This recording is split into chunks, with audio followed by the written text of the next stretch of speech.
Welcome to this YouTube program. Today we are going to make discussion on quantifiers. Gara YouTube channel kanatti baga nagaan dhuftanii har'a kan nun ilaallu waa'ee quantifierootaadha. Quantifiers jennee warra afaan Ingiliffaa keessatti jechoota beennu haala akkamiitiin dhimma keessatti fayyadamna kan jedhu ilaalla jechuudha. Kanaaf muraasa isaaniidha har'a kan ilaallu. Garaagarummaan money, much, a lot of, when we use with plural countable noun, and when we use a lot of with uncountable nouns, a few, the difference between a few and a few, a little and a little. Garaagarummaan isaanii haala akkamiitiin ilaalama kan jedhudha. Har'a gabaabsinee kan ilaallu jechuudha. Kanaaf nootii gabaabaa kana as biratti akkasaniif kaa'uuf yaaletti we use money with countable nouns. Afaan Ingiliffaa keessatti kan lakkaa'aman jiru kan hin lakkaa'amne immoo jiru jechuudha.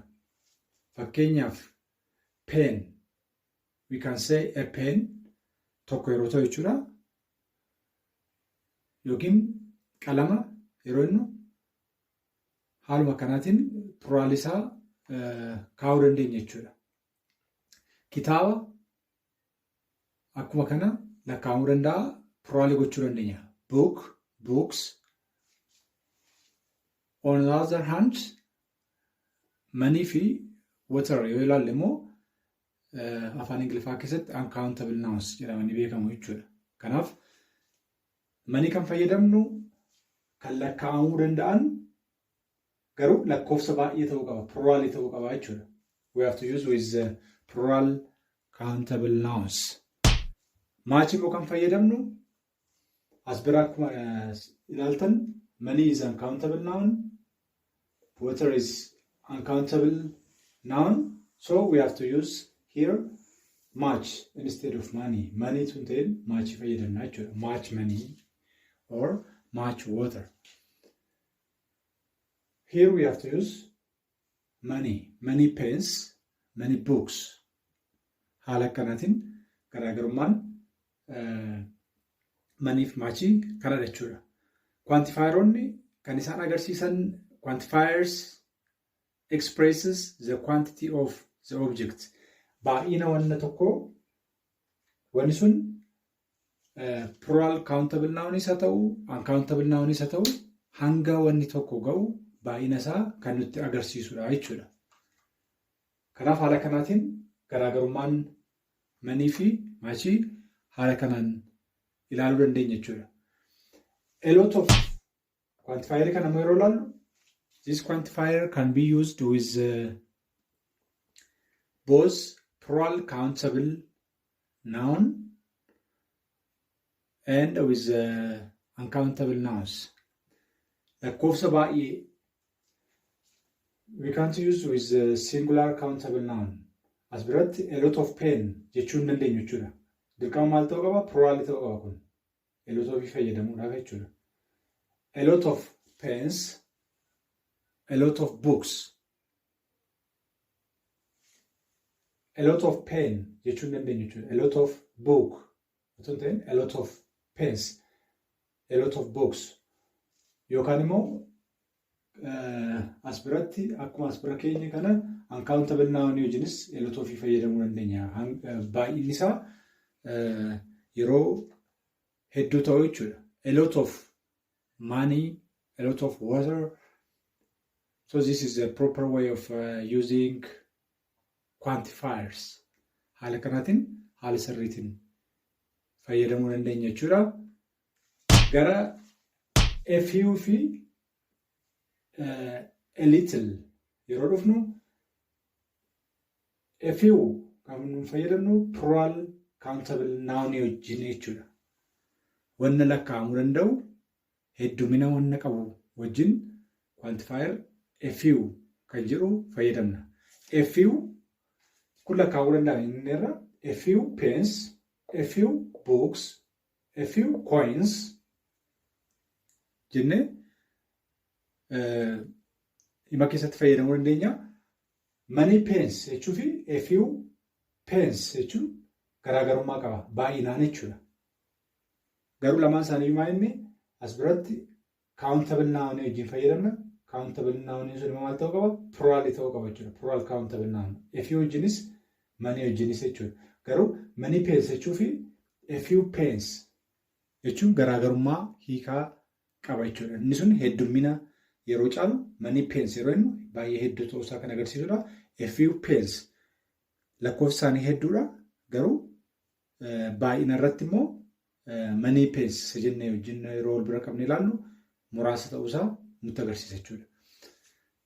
A little yeroo inni immoo a little milk is uncountable noun. Oil is uncountable noun. So we have to use a little with milk. A little milk akkuma as biratti many fi a few compare gochuuf yaalletti baay'inni yeroo heddummaatu much water jechuun baay'inaan hedduudha. As biratti a little water jenne xinnoo ishee quantity isaa hin hir'ata jechuudha. Haala kanaatiin yeroo ibsuu barbaannu a little water, a little milk, a little oil jennee fayyadamuu dandeenya jechuudha. As biratti akkuma ilaaltan kana a few pence jechuu fi few pence as birattis plural countable noun wajjin fayyadamna. Few garuu garaagarummaan isaa inni few means almost no kan jedhu hin jiru jechuu akkuma jechuutti lakkaa'ama. Kun positive yeroo ta'u isheen kun qabiyyee sana wajjin baay'ina wanta tokko wajjin baay'ee xiqqoo ta'uu isaa agarsiisa jechuudha. Lamaan isaaniiyyuu liitiliinis fewuunis baay'inaan kanarraa hin hanqatu jechuudha. There is a little water in the jar jenne bishaan muraasni jiraachuusaa yeroo himuu barbaannudha. Almost hin jiru immoo yoo ta'e there is little water in the jar jennetu hima sana jaara jechuudha. Almost bishaan sun hin jiru kan jedhu sana of keessatti qabata. There are a few books in the library. Yoo jenne kitaabonni muraasni akka isaan jiran ibsuudhaaf yeroo barbaannu jechuudha. There are few books jenne immoo almost no books can be available in the library jechuu keenya jechuudha. Kanaaf garaagarummaan isaanii inni kun yaada poozitiivii ta'e muraasa yoo ta'u garuu jiraachuu isaa kan nuti agarsiisudha. Kun immoo almost hin jiru kan jedhu yeroo ibsuu barbaannu haala kanaatiin a few fi few fayyadamnee yaada keenya ibsuu dandeenya. A few maal wajjin fayyadamna? Plural countable noun wajjin jechuudha. Countable noun ta'uu qaba. Countable noun sun immoo plural ta'uu qaba. As biras wal fakkaata garuu hiikaa isaaniitiin akkuma sila sinitti miidhaa jechuudha. As biras haaluma akkanaatiin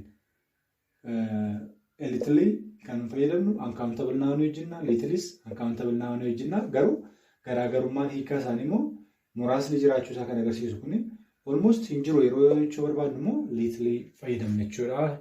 Haala kanaatiin galumsa isaanii murteessuu dandeenya jechuudha. Example sentence sadan tokko ilaallu quantifierota as biratti keenyee fi example sentences. There are many things to do today. Here we have plural countable noun. Okay, so it is proper way to use quantifier money. She plays a lot of sports. She had so much work to do. Ammas biratti iddoo maachii manii buusnee fayyadamuu hin dandeenyu yookiin as biratti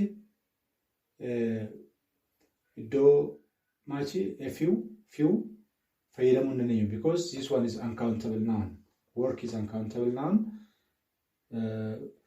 We have to use one of these quantifiers that we can use with uncountable nouns. A little work to do. She had a little work to do. She had little work to do innemo almost hojii hojjettu irra akka isheen hin qabaanne agarsiisuudhaaf itti fayyadamuu dandeenya jechuudha. Kanaaf amma quantifierota isinitti agarsiise kana warra hafan yeroo biraatti deebina.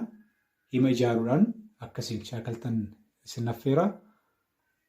Galatoomaa YouTube chaanaalii kana laayikii gochuudhaa fi sabskiraayib gochuudhaan namoota biraa akka ga'uuf akkasiin na jajjabeessitan isin gaafadha. Galatoomaa.